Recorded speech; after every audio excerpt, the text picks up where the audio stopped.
Nandito naman ang pobreng manggawa sa Pinas mga kaibigan. Dahil nagtitipid nga tayo, lagi tayong may baon. Nakabalot sa dahon ng saging mga kaibigan. At ang ulam natin ay bumili lang tayo sa tindahan. Ito. Pero tipid mga kaibigan.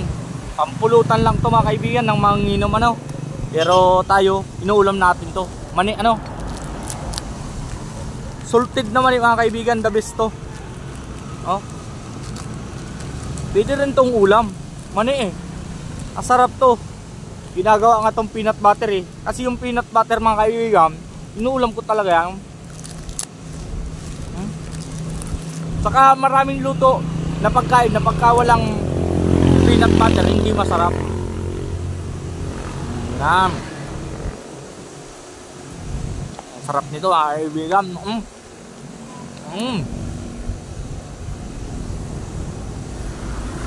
Dalawang plastic mga kaibigan, dalawang klase. Tag 5 pesos ang isang plastic. Kaya tipid na tipid.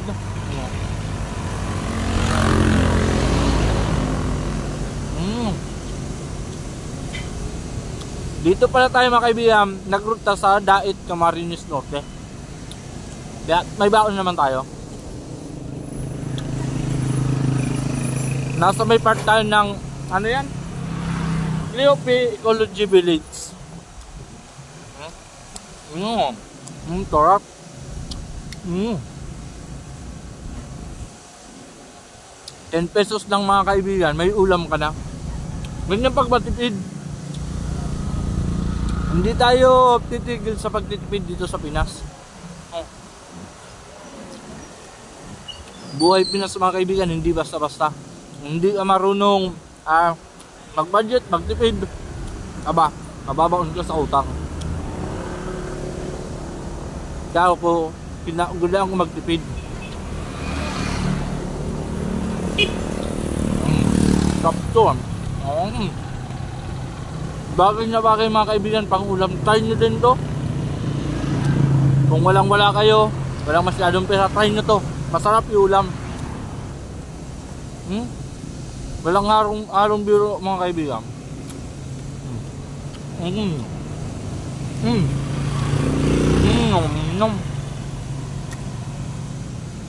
Shout out pala sa mga taga Bicol. Lalong-lalo na sa mga taga Dait, Cam Norte. At yung mga hindi pala nagtitipid dyan mga kaibigan, meron tayong special siumay. Check nyo na lang dyan sa comment section. Nandyan ang link mga kaibigan.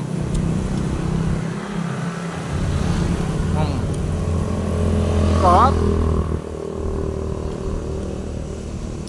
Ako mga kaibigan, kahit ganado akong kumain kahit mga simpleng ulam lang. Dahil energetic tayo. Healthy lifestyle kasi tayo mga kaibigan.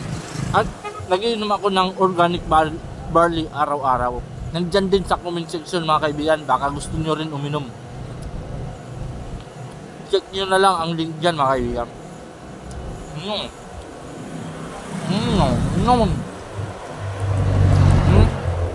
Ang pinakamasarap dyan sa mga salted naman yung bawang. Nangasang malasa. Dapat meron din magtinda ng purong bawang na prinito. Kasi masarap eh. Bawang palang ulam na mga kaibigan. Ito. Yung mga ibang Pinoy pagkatapos ng trabaho, bili ng pulutan mga kaibigan. Bili ng pangpulutan para inuman na yan.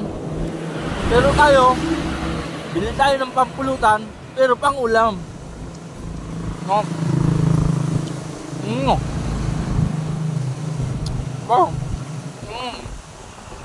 Ang sarap mga kaibigan. Dalawang klase to. Yung isa walang balat, yung isa naman merong balat, pero parehas masarap. 10 pesos lang, solve ng ating tanghalian sa ulam. Pwede lang 5 pesos lang mga kaibigan. Kaso nahiya na ako sa inyo eh. Baka sabihin nyo yan, super kuripot na ako. 5 pesos ulam na. Pero pwede. Pwede talaga.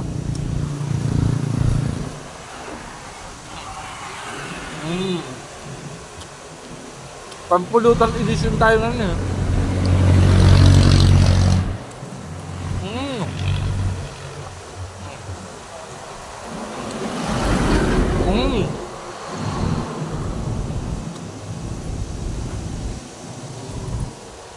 Pagkatapos noon mga kaibigan kumain, pahinga ng kuti, trabaho naman ulit. Yan ang buhay ng ahente sa Pinas.